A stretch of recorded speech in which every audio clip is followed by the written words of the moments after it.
A 72-seat bus has officially been approved by the school board to add as a new option for Belton students to get lunch from.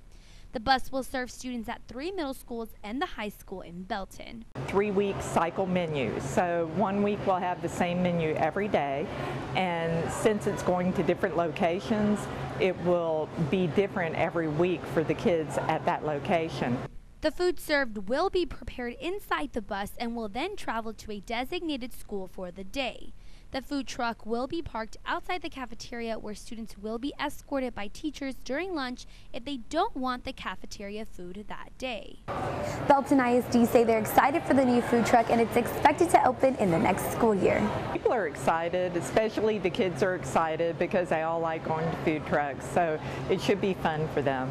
D'Amico says each day will hold a different menu, and as of right now, several recipes are underway. Students will pay for their meals on the food truck as they normally would.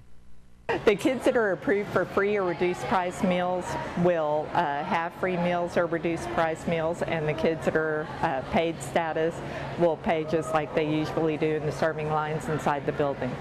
All of the food being served on the food truck will be according to the government guidelines of nutrition. In Belton, Sydney Hernandez, Fox 44 News at 9.